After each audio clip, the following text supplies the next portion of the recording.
이번 영상에서는 최근 논란이 되고 있는 래핑된 비트코인에 대해서 알아보고 이 논란이 앞으로 어떤 파장을 불러올지에 대해서 알아보도록 하겠습니다. 먼저 이 영상에서 다루는 내용은 제 개인적인 리서치와 의견을 바탕으로 한 것이기 때문에 판단은 각자가 알아서 하셔야 한다는 점 먼저 말씀드리겠습니다. 먼저 WBTC에 대해서 알아보도록 하겠습니다. 래핑된 비트코인은 이더리움의 ERC20 토큰 표준을 사용하여 비트코인을 이더리움 생태계에서 사용하기 위해 변환된 토큰입니다.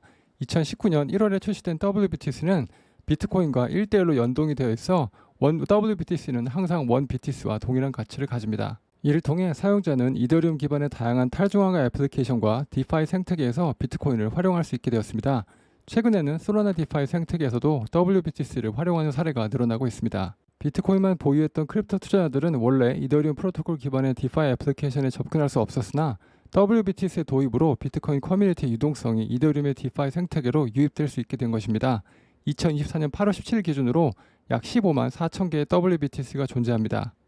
이번에는 WBTC는 누가 만들었는지에 대해서 알아보겠습니다. WBTC 프로토콜은 bit고와 카이버 네트워크 그리고 렌이라는 세 회사가 주도하여 개발했습니다. 이 컨소시엄은 2019년 1월 24일에 WBTC 100서를 발표했고 이후에 여러 다른 업체들이 WBTC를 지원하면서 토큰이 출시되었습니다. 당시 카이버 네트워크의 수장 로이 루에 따르자면 대부분의 WBTC 관련된 일은 카이버 네트워크와 bit고 사이에서 이루어졌고 bit고는 WBTC가 발행될 때마다 해당 비트코인을 스탁하는 역할과 법적인 일을 맡게 되었다고 합니다. 카이버 네트워크가 스마트 컨트랙트와 업체들을 끌어모으는 것을 담당했음에도 불구하고 카이버 BTC라고 부르지 않고 중립적인 브랜드를 만들고 공공의 상품으로 남기기 위해서 랩 비트코인이라고 명칭을 하게 되었다고 합니다. 모든 시장 참여자들은 이더리움과 비트코인 블록체인에서 WBTC의 발행과 소각 과정을 투명하게 확인할 수 있으며 bit고는 시스템을 정기적으로 감사하고 비트코인 블록체인에 준비금 증명을 하여 WBTC를 뒷받침하는 비트코인의 존재를 개인들이 직접 확인할 수 있도록 하고 있습니다.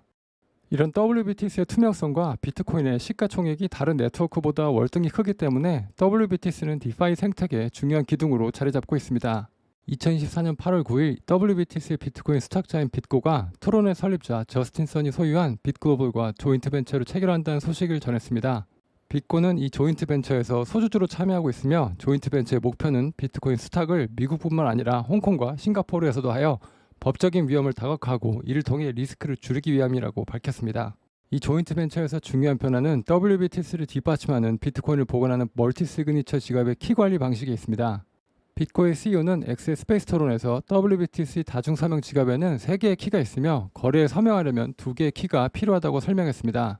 현재 bit고가 3개의 키를 모두 보유하고 있지만 조인트 벤처 이후로는 1개의 키는 bit고에 남아있고 나머지 2개의 키는 bit글로벌로 이전이 될 예정입니다. 이렇게 되면 bit글로벌이 WBTC 준비금을 마음대로 이동시킬 수 있는 가능성이 생기게 됩니다. 그럼 저스틴 선이 운영하는 bit글로벌은 bit고와 함께 운영하는 조인트 벤처를 통해서 무엇을 얻으려고 할까요? 정확하게 알 수는 없지만 제 개인적인 생각은 지난 상승장에서 파산한 헤지펀드 3Arrow 캐피탈에서 자산을 빌려주어서 도미노처럼 같이 파산한 제네시스와 같이 비트코인을 대량으로 빌려줄 기관이 없어진 상태에서 비트코인을 빌려주는 기관의 역할을 하려고 하는 게 아닐까 싶습니다. 물론 이건 제 추측입니다. 이 소식이 전해진 후 WBTC가 주로 사용되는 디파이 커뮤니티에서는 우려의 목소리가 높아지고 있습니다. 대표적인 이더리움 기반 디파이 플랫폼인 메이커다운은 bit고가 최근 몇 가지 부정적인 사건을 겪었다는 점을 지적도 하고 이 사건이 WBTC의 신뢰성에 부정적인 영향을 미칠 수 있다고 경고했습니다. 예를 들어 bit고는 잘 알려진 디지털 자산 투자 회사인 갤럭시 디지털에 인수될 예정이었으나 이 인수 계획이 무산되었습니다. 갤럭시 디지털은 구체적인 이유를 밝히지 않았지만 이 사건은 bit고에게 무슨 일이 생긴 것이 아니냐는 생각을 들게 만듭니다. 혹시나 모를 위험에 대비해 메이커다운은 WBTC의 담보 한도를 0으로 낮추고 WBTC에 대한 담보대출 비율도 0%로 조정하는 결정을 내리게 됩니다. 저스틴 선의 WBTC 수탁 참여로 인해 WBTC의 신뢰성이 흔들리는 상황에서 디파이 생태계에서 WBTC를 대체할 다른 솔루션을 찾는 움직임이 나타나고 있습니다. 코인베이스는 X에서 CBBTC라는 새로운 래핑된 비트코인을 출시할 가능성을 암시하는 트윗을 남겼습니다. CBBTC도 결국 비트코인을 코인베이스에 스탁해야 하지만 사용자들은 WBTC보다 더 안전한 선택지로 생각할 수 있을 것 같습니다. 이미 코인베이스는 8개의 비트코인 ETF의 스탁자로 역할을 하고 있기도 하고 역사도 다른 거래소에 비해서 깊은 편이기 때문에 CBBTC의 등장은 WBTC의 시장 점유율을 빠르게 잠식할 수 있을 것 같습니다. 또한 CBBTC를 통해 코인베이스가 소유한 이더리움 레이어2 솔루션인 베이스에 많은 사용자들을 끌어들일 가능성이 있습니다.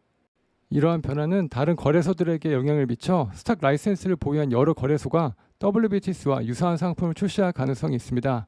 비트코인의 시가총액이 워낙 크기 때문에 앞으로 다양한 비트코인 파생 상품들이 등장할 것으로 예상됩니다. 코인베이스에서 나오게 될 CBBTC의 스탁 자산에 대해서 걱정을 할 수도 있지만 현존하는 다른 비트코인 레이어에서 만들어 놓은 비트코인 파생 상품들도 결국에는 멀티 시그니처 기반으로 한 자산일 확률이 높을 것 같습니다. 보상을 받기 위해서 비트코인을 파생된 상품으로 가지고 있으신 분들은 관련되어 있는 프로토콜을 확인해 보시면 좋을 것 같습니다.